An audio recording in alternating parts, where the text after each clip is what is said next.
Bismillahirrahmanirrahim. Assalamualaikum warahmatullahi wabarakatuh. Gimana kabarnya di rumah? Semoga tetap baik-baik saja dan tetap semangat.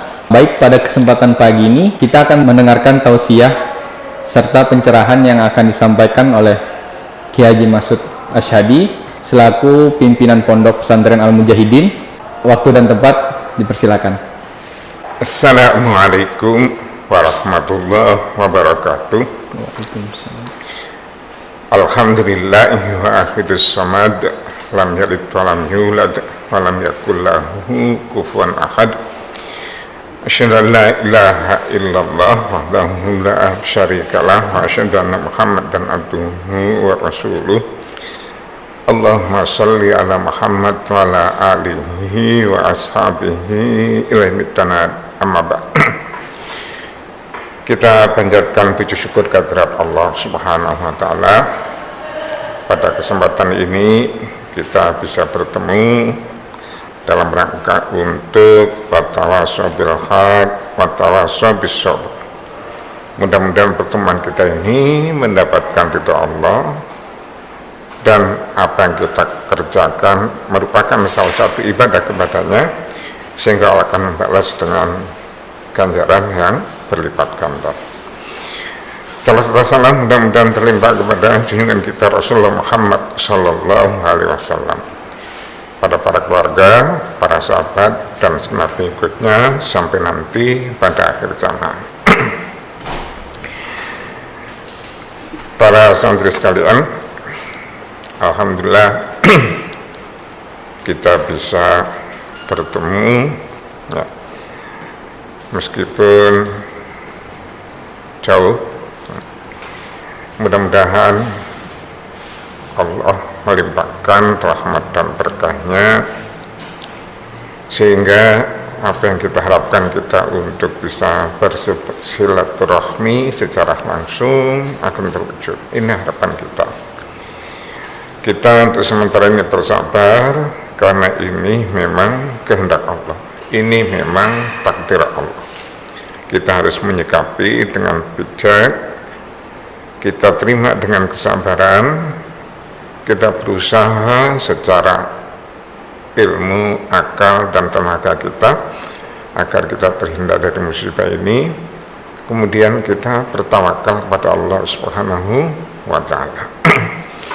Di dalam Al-Quran Allah berfirman, a'udzubillahi minasyaitonir rajim, al-yawma akmaltu lakum dinakum wa atmamtu alaikum nikmati wa raditu lakumul islam madinah.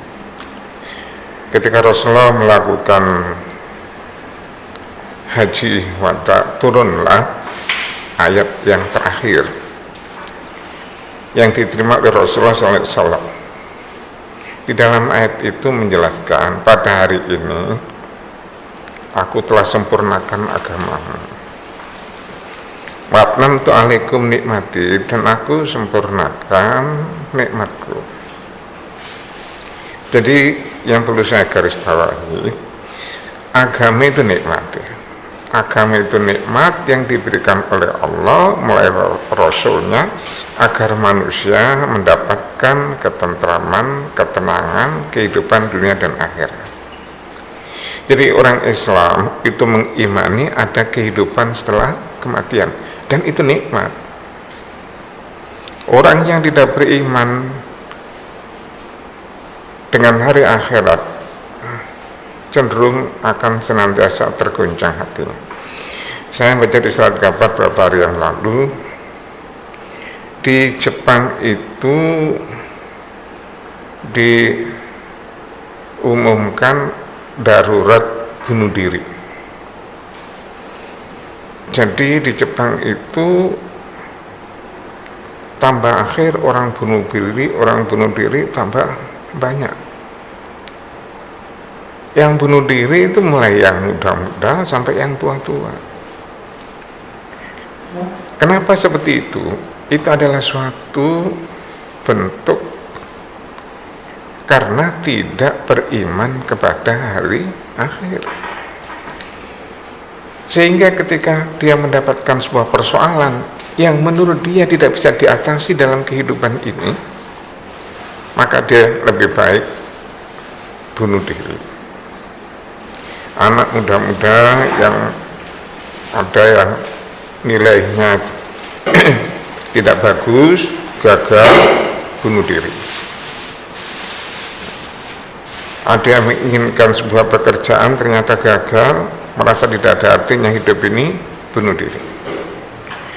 Karena mereka berpaham hidup ini ya materi. Hidup ini hanya materi. Dengan begitu kalau materi tidak dapat, itu sebuah kegagalan dan memalukan, mengecewakan, akhirnya bunuh diri. Begitu juga yang tua-tua. Yang tua-tua bunuh diri, kenapa? Orang yang hidup tanpa agama, tanpa keyakinan kehidupan setelah kematian, ya, maka ukurannya itu adalah materi saja. Dia akan menghormati seseorang kalau orang itu menghasilkan materi. Tapi kalau orang itu sudah tidak menghasilkan materi, justru merepotkan, itu mereka akan disingkirkan. Sehingga orang-orang tua di negara-negara sekuler, negara yang tidak beragama, itu rata-rata ketika hari tua dia menderita. Kan tidak dihiraukan oleh lingkungannya. Tidak ada pelajaran anak muda menghormati orang tua. Kalau mengingkari, kalau dia durhaka, itu dilaknat oleh Allah. Dia tidak. Karena dia tidak merasa nanti ada kehidupan setelah kematian. Sehingga orang-orang tua frustasi dalam hidupnya ketika hari tua, tidak punya harapan apa-apa. Bagi seorang muslim tidak begitu. Di hari tua dia masih optimis akan mendapatkan sesuatu yang membahagiakan, bahkan kekal. Sehingga dia masih berusaha untuk melakukan perbuatan-perbuatan yang baik untuk bekal kehidupan nanti di akhirat. Begitu juga dengan yang muda-muda, dia akan menghormati bapak ibunya meskipun sudah tua, karena itulah yang mengantarkan dia dalam kehidupan kebahagiaan nanti di akhirat. Nah, jadi ajaran Islam yang ada kehidupan dunia dan kehidupan akhirat. Dunia mazra'atul akhirah. Dunia ini tempat menanam untuk nanti di akhirat. Lalu faktanya itu kita semuanya akan meninggalkan dunia ini. Itu fakta. Tidak ada yang sanggup membantah itu. Dan faktanya kita tidak ada orang yang puas dalam kehidupan dunia itu. Memang kepuasan, ketentraman, ketenangan yang abadi hanya nanti di akhirat. Umat Islam, umat manusia dituntut untuk melakukan kebaikan, sehingga di dunia juga dia berusaha untuk berbuat yang baik. Jadi ini satu sisi agama, satu sisi ajaran agama yang jelas akan membawa kenikmatan dalam kehidupan dunia dan akhirat. Jadi kalau menjelaskan, aku telah menyempurnakan nikmatku dengan Islam. Islam itu nikmat. Jadi kalau ada dianggap Islam itu kemudian bikin persoalan, Islam itu menyulitkan orang berusaha, Islam itu menghalang-halangi pergaulan, Islam itu mengekang, karena dia tidak paham agama, tidak paham apa arti hidup ini. Nah kemudian di dalam diri kita itu, faktanya kita itu ada jasad dan roh. Tadi ada kehidupan dunia, ada kehidupan akhirat. Makanya kita senantiasa berdoa, Rabbana atina fid dunya hasanah wa fil akhirati hasanah wa qina adzabannar. Dalam diri kita ini, setiap manusia itu ada jasad dan roh. Jasad kita tahu, jasad kita tahu. Perlu makan, perlu minum, bisa tersenyum, bisa nangis, itu jasad. Tapi perlu kita ingat, proses dalam diri kita itu ada roh. Jasad yang gagah, pakaiannya bagus, make upnya luar biasa, tidak ada rohnya, bro. Boneka, patung, tidak ada nilainya. Nah, jasad perlu makanan, ghidha, roh juga perlu ghidha. Jadi badan dikasih makan saja, kalau ruhnya tidak tertata, ruhnya tidak dikasih makan dengan ajaran agama, ya, tidak akan mendapatkan kenikmatan. Tidak akan. Jangan dikira orang-orang yang berlimang harta, tinggi jabatan itu bahagia hidupnya. Mungkin dalam penampilannya, senyumnya melebar seperti bahagia, belum tentu di dalam hatinya. Ruhnya yang diwakili oleh situ ada nafsu, jiwa. Nah, ruh biasa disebut dengan jiwa. Itu tidak bisa kita tangkap begitu saja. Ada gejala-gejala jiwa bisa kelihatan sedikit-sedikit, tapi itu tidak mutlak. Oleh sebab itu, jiwa juga perlu makanan. Jiwa itu perlu makanan. Nafsu kita itu perlu ghidha, perlu makanan. Kalau tidak, tidak bisa. Nah, jadi para hadirin sekalian, para ulama menyebutkan tentang ruh sendiri itu sebenarnya Allah tidak beritahu banyak. Idza sa'alaka 'anir ruh qul ruh min amri rabbi. Hai Muhammad, jika bertanya kepada tentang ruh itu urusan Allah. Tapi gejala-gejala jiwa wujud dari ruh itu bisa saja nampak meskipun tidak banyak. Para ulama menyebutkan kita ini punya nafsu. Nafsu itu ada 3 macam. Nafsu itu ada 3 macam. Dalam kitab Tazkiyatun Nufus itu khusus membahas tentang nafsu-nafsu. Nanti kalau ada kesempatan lain akan saya lakukan tentang nafsu-nafsu, bagaimana dimiliki manusia, apa-apa penyakitnya, apa-apa obatnya, apa-apa racunnya, bagaimana mengantisipasinya. Itu di dalam Islam dituntunkan oleh Allah dan Rasulnya. Jadi ada yang menyebut nafsu itu ada nafsu mutmainnah. Ya ihan nafsul mutmainnah, irji ila rabbika radiyatan mardiyah fadkhuli fi ibadi fadkhuli jannati. Itu nafsul mutmainnah, nafsu yang senantiasa mu'allaq, tergantung bizikrillah, dengan ingat kepada Allah. Irji ila radiyatan mardiyah fadkhuli fi ibadi fadkhuli, itu yang dipersilakan untuk masuk ke dalam surga. Kemudian ada nafsul lawwamah, la uqsimu bin nafsil lawwamah. Nafsul lawwamah itu tidak mengarah pada satu, itu bisa 2. Jadi lawwamah itu penyesalan. Kalau mutmainnah tadi ketenangan. Artinya mutmainnah, jiwa yang tenang, adalah jiwa yang senantiasa bergantung zikir kepada Allah. Apapun yang dia hadapi, tidak akan terjadi atau bunuh diri, tidak akan terjadi. Maka dalam Islam orang bunuh diri itu kufur. La talqu bi aidikum ila tahluka, jangan kamu mencampakkan dirimu dalam kebinasaan. Jadi kalau dia zikir akan lahir sifat mutmainnah, akan melahirkan sifat ketenangan. Itulah yang dipanggil oleh Allah untuk masuk ke dalam surga. Yang lawwamah, nafsu yang menyesal. Ini ada 2. Ya, bisa menyesal karena melakukan dosa. Banyak yang dosa yang dilakukan, dia kemudian menyesal. Bisa juga dia dalam hal kebaikan menyesal karena tidak sanggup melaksanakan amal-amal soleh. Kita diberi oleh Allah umur, ya, entah 40, 70 atau 90, Tapi kesempatan yang banyak itu tidak pernah digunakan dalam rangka beribadah kepada Allah. Mampu dia, sempat mampu, tapi tidak digunakan. Nah ini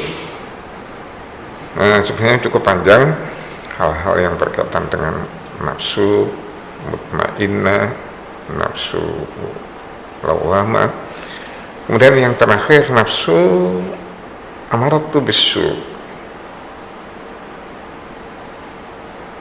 Wa ma ubarri'u bin nafsi innan nafsa la amaratu bisu. Aku tidak merasa, kata istrinya Aziz, aku tidak merasa bersih daripada pengaruh nafsu yang tidak bagus. Innan nafsa la amaratu bisu. Sungguhnya nafsu itu punya kecenderungan ya untuk memerintahkan kepada yang buruk. Illa ma rahima rabbi, kecuali orang-orang yang mendapatkan rahmat dari Tuhanku. Nah, jadi artinya apa?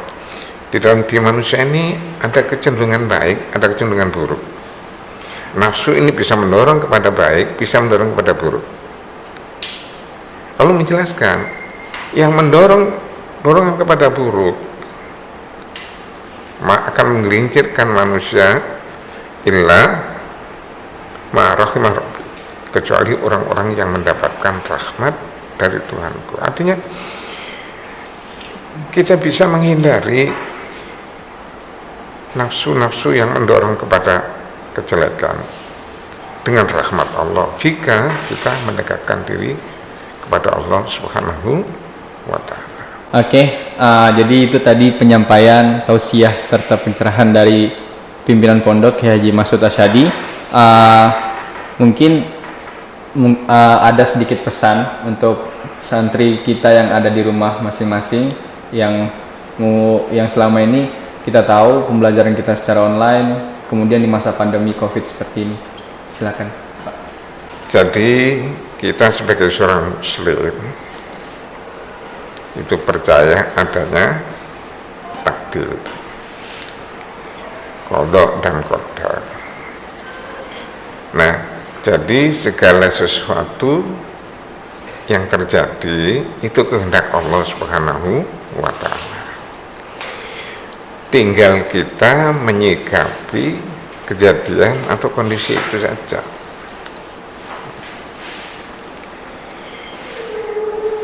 Mungkin seperti guru-guru yang ada di sini itu sangat ingin agar para santri itu bisa belajar di pondok, karena ini sebuah tanggung jawab. Saya lihat para santri juga banyak yang ingin belajar di pondok, akan tetapi kondisi ini membuat kita tidak bisa melaksanakan sesuatu yang biasa, karena kondisinya luar biasa. Dan sebenarnya agama Islam kita itu kan sudah sempurna menyampaikan. Tadi saya sebutkan, kata Rasulullah, hari ini telah sempurna agama. Bagaimana kalau ada kondisi yang mungkin kita tidak berharap, tapi ada pemecahnya sudah diberikan oleh Rasul Sallallahu Alaihi Wasallam. Zaman Rasulullah Sallallahu Alaihi Wasallam kalau ada pandemi, ya dulu istilahnya itu taun, bentuknya mungkin beda. Pandemi itu artinya wabah penyakit yang menyebar dengan luas dan cepat. Rasul mengatakan kalau suatu daerah terjadi taun atau terjadi wabah, maka kamu jangan datangi daerah itu, dan kalau kamu ada di dalamnya kamu jangan keluar. Nah, sebenarnya sekarang dunia kan menggunakan itu, menggunakan yang disampaikan oleh Rasulullah SAW. Mungkin bentuknya beda. Nah, jadi para santri saya berharap meskipun online, ya semangatlah ya, semangat. Soalnya saya dengar ada guru yang ngajar pesertanya tidak ada separuh. Nah, itu tidak benar, tidak betul sikap itu, ya. Kecuali dalam kondisi yang darurat syar'i lah, seperti tidak ada sinyal dan sebagainya, atau HP-nya rusak dan sebagainya, itu kita maklumi. Tapi kalau kesempatan ada, gunakan. Talabul ilmi tidak mesti juga harus di kelas. Jadi ini juga sebuah pembelajaran. Kalau kita bisa ngambil hikmahnya, ya, wabah ini luar biasa banyaknya hikmah. Banyak sekali. Menguji kesabaran, melahirkan kreatif baru. Ya kayak yang sekarang ini mungkin ya ada pandemi mungkin, ya. Karena ada juga muncul kreatif baru. Bagaimana mengantisipasi, bagaimana menjaga kebersihan, bagaimana menjaga kesehatan, bagaimana mengatur kegiatan, semua. Dan yang paling penting adalah kejadian ini hendaklah menyadarkan kepada kita, manusia itu dhaif, manusia itu lemah di hadapan Allah. Makanya kita senantiasa disuruh baca surat Ma'udzatan, Qul a'udzu birabbil falaq min syarri ma khalaq. Memang ada itu. Kita minta perlindungan pada Allah Subhanahu wa taala. Jadi dalam kondisi yang seperti begini, mana sekarang negara-negara yang hebat-hebat itu mana? Amerika Serikat itu negara yang hebat. Kalau kita lihat duniawi, materi, orangnya pintar-pintar, hartanya banyak, makanannya bergizi, lingkungannya bersih, punya senjata-senjata yang canggih, tapi melawan makhluk Allah yang kecil-kecil itu tidak sanggup. Makhluk yang kecil-kecil aja tidak sanggup. Bahkan Amerika sekarang sudah yang terkena virus sudah sekitar 7.500.000 lebih. Bahkan presidennya lo kena, kurang apa. Mau sombong lagi. Nah, jadi yang paling penting adalah menyadarkan kita adanya pandemi ini, manusia itu lemah, dhaif. Kalau begini kita masih tidak ingat kepada Allah, apalagi arti kita itu di dunia ini. Fakta Allah tunjukkan.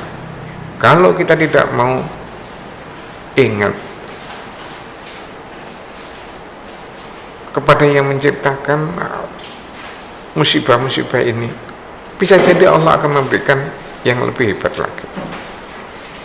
Padahal kan kalau virus ini kalau kita lihat kan tidak kuat-kuat amat juga. Kena sabun mati, ditutupi masker tidak bisa masuk, di luar begini paling lama 4 jam mati. Jadi tidak kuat-kuat amat. Tapi kenapa manusia tidak bisa? Itu petanda manusia itu. Saya berharap para saudara sekalian, mari kita tetap belajar dengan giat. Kemudian yang penting bermunajat pada Allah, zikir kepada Allah, minta kepada yang punya virus, minta gitu. Ya, minta. Ud'uni astajib lakum. Allah berjanji kok, mintalah kepadaku akan aku kabulkan. Nah, jadi itu harapan saya, ya, mudah-mudahan kondisi ini segera berlalu, ya, Allah memberikan pertolongan kepada kita sehingga kita bisa hidup normal seperti sebelumnya. Mungkin ini yang saya sampaikan. Ya, kurang lebihnya mohon maaf.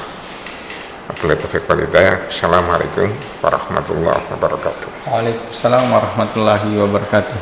Terima kasih untuk Kiai Mas Ustaz Hadi selaku pimpinan pondok yang sudah memberikan pencerahan dan tausiah serta pesannya untuk teman-teman dan santri sekalian. Diharapkan teman-teman tetap semangat sesuai dengan pesan yang disampaikan oleh beliau. Tetap semangat, tetap berpikiran positif, lakukan hal-hal yang kreatif, dan ingat jangan menjadikan COVID ini menjadi kendala untuk kalian tetap beraktivitas. Dan ingat tetap belajar, tetap mengikuti kegiatan-kegiatan sekolah. Terima kasih. Assalamualaikum warahmatullahi wabarakatuh.